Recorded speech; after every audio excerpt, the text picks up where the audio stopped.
मैसूल युद्ध के कारण जब श्री कृष्ण के कुल के अधिकांश लोग मारे गए तो श्री कृष्ण ने प्रभास क्षेत्र में एक वृक्ष के नीचे विश्राम किया।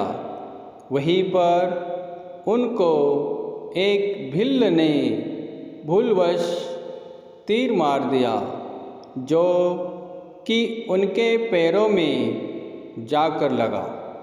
किसी को बहाना बनाकर श्री कृष्ण ने देह को त्याग दिया। बलराम समुद्र में जाकर समाधि ले लेते हैं। जब अर्जुन के पास यह समाचार पहुंचता है तो वे द्वारिका पहुंचते हैं। उनके द्वारिका पहुंचने पर भगवान श्री कृष्ण की सभी पत्नियों सहित कई यदुवंशी महिलाएं बिलख बिलख कर रोने लगती है। पति और पुत्रों से हीन हुई इन स्त्रियों के आर्तनाद को सुनकर अर्जुन भी रोने लगते हैं। उनके स्त्रियों की ओर देखा नहीं जाता है। उनकी आंखों से लगातार अश्रुधारा बहने लगती है। यदुवंश की सभी स्त्रियां अर्जुन को घेर कर इस आस में बैठे जाते हैं कि अब हमारे बारे में कोई तो निर्णय लेने वाला आया।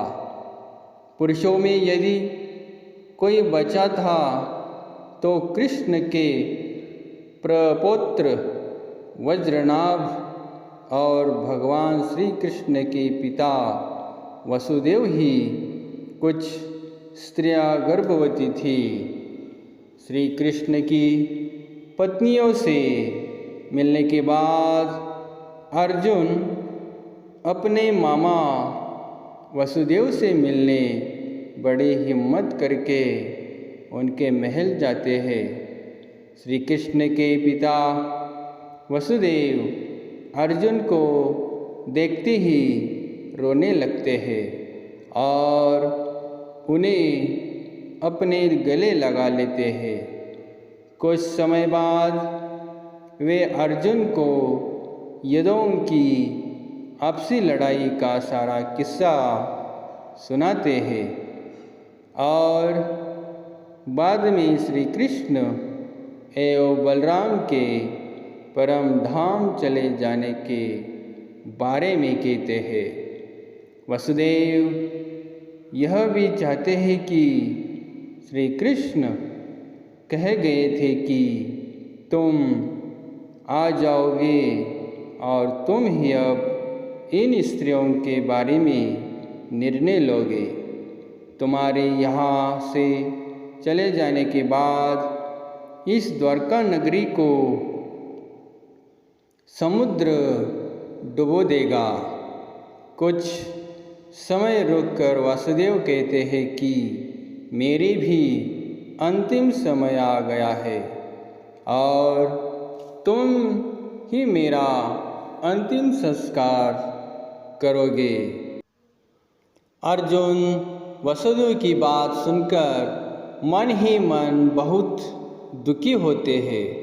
तब वे वृष्णिवंश के सभी मंत्रियों से मिलते हैं और वे इस वंश के सभी स्त्री बालक और बूढ़ों को यहाँ से इंद्रप्रस्थ ले जाने के लिए इंतज़ाम करने का कहते हैं।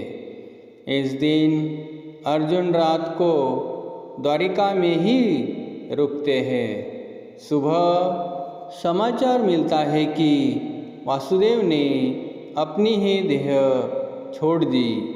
यह समाचार सुनकर द्वारका में फिर से महिलाएं रोने बिलखने लगती है। तब अर्जुन अपने मामा वासुदेव के अंतिम संस्कार की तैयारी कर उन्हें नगर से दूर एक स्थान ले जाते हैं। उस समय हजारों की संख्या में द्वारिकावासी भी उनके साथ होते हैं। पीछे पीछे वासुदेव की पत्नियां भी चल रही थी। उनकी 4 पत्नियां थीं, देवकी, भद्रा, रोहिणी और मदिरा। जब चिता में आग लग दी जाती है तो वे सभी पत्नियां भी उस चिता पर जा बैठी। यह भयानक दृश्य देखकर अर्जुन का दिल फट जाता है।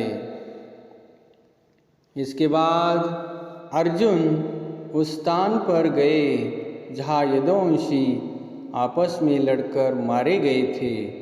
वहाँ कई संख्या में वीरों के शव पड़े थे। अर्जुन ने सभी का अंत्येष्टि कर्म किया और 7वें दिन प्रेत विधि कर्म करके अर्जुन सभी द्वारकावासियों के साथ वहाँ से निकल पड़े। उनके साथ ऊंट, घोड़े, खेचर, बैल, रथ आदि पर सवार द्वारकावासियों के साथ ही भगवान श्री कृष्ण की 8 पत्नियां भी थी। साथ में श्री कृष्ण का परपौत्र वज्रनाभ भी था। कहते हैं कि यह लाखों लोगों का लश्कर था। अर्जुन के द्वारिका से निकलते ही नगरी समुद्र में डूब जाते हैं। इस तरह अद्भुत दृश्य को द्वारिकावासी अपनी आँखों से देखकर आश्चर्यचकित हो जाते हैं। उस समय वे सभी बस यही सोचते हैं कि देव की लीला अद्भुत है। यह समुद्र जब तक रुका था जब तक कि हम सभी द्वारका के बाहर नहीं निकल जाते। रास्ते में भयानक जंगल आदि को पार करते हुए वे पंचनद के देश में पड़ाव डालते हैं। वहाँ रहने वाले लुटेरों को जब यह खबर मिलती है कि अर्जुन अकेले ही इतने बड़े जन समुदाय को लेकर इंद्रप्रस्थ जा रहे हैं तो वे धन के लालच में वहाँ धावा बोल देते हैं। अर्जुन चीख कर लुटेरों को चेतावनी देते हैं, लेकिन लुटेरों पर उनके चीख का कोई असर नहीं होता है और वे लूटपाट करने लगते हैं। वे सिर्फ स्वर्ण आदि ही नहीं लूटते हैं बल्कि सुंदर और जवान महिलाओं को भी लूटते हैं। चारों ओर हाहाकार मच जाता है। ऐसे में अर्जुन अपने दिव्य अस्त्रों का प्रयोग करने के लिए स्मरण करते हैं, लेकिन उनकी स्मरण शक्ति लुप्त हो जाती है।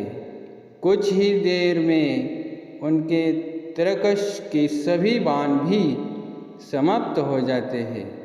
तब अर्जुन बिना शस्त्र से ही लुटेरों से युद्ध करने लगते हैं, लेकिन देखते ही देखते लुटेरे बहुत सा धन और स्त्रियों को लेकर भाग जाते हैं। खुद को असह्य पाकर अर्जुन को बहुत दुख होता है। वे समझ नहीं पाते कि क्यों और कैसे मेरी अस्त्र विद्या लुप्त हो गई। जैसे तैसे अर्जुन यदुवंश की बची हुई स्त्रियों व बच्चों को लेकर इंद्रप्रस्थ पहुँचते हैं। यहाँ आकर अर्जुन भगवान श्री कृष्ण के परपौत्र वज्र को इंद्रप्रस्थ का राजा बना देते हैं।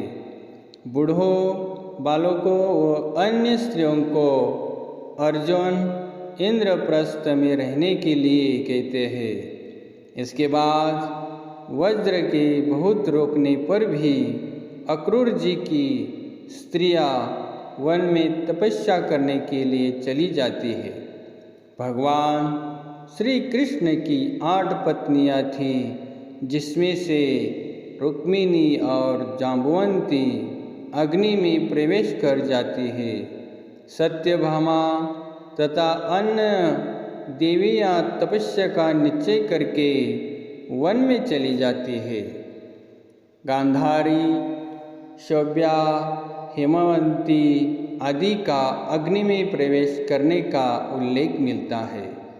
श्री कृष्ण की पत्नियां सत्यभामा, जांबुवंती, रुक्मिणी, कालिंदी, मित्रविंदा, सत्या, भद्रा और लक्ष्मणा थी। भगवान श्री कृष्ण के वंशज के बचे हुए एकमात्र यदुवंशी और उनके परपौत्र वज्र को इंद्रप्रस्थ का राजा बनाने के बाद अर्जुन महर्षि व्यासदेव के आश्रम पहुँचते हैं। यहाँ आकर अर्जुन ने महर्षि देवव्यास को बताया कि श्री कृष्ण बलराम सहित सारी यदुवंशी कैसे और किस तरह समाप्त हो चुके हैं। तब महर्षि ने कहा कि यह सब इसी प्रकार होना था, इसलिए इसके लिए शोक नहीं करना चाहिए।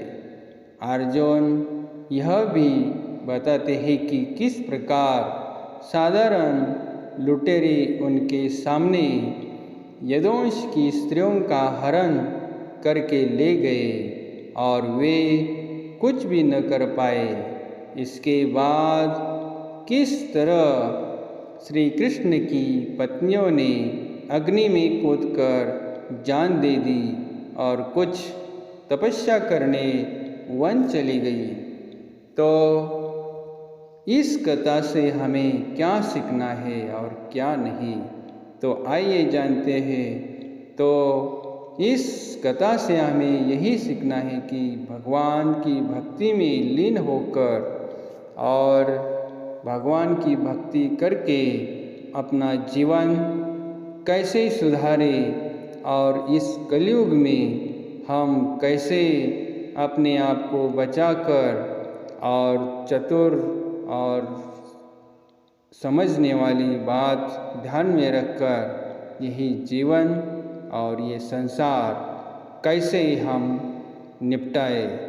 तो यही कामना है कि सबको कि ये जीवन भक्तिमय बनाकर जीवन प्रभु चरणों में रखकर अपना जीवन समापन करना है।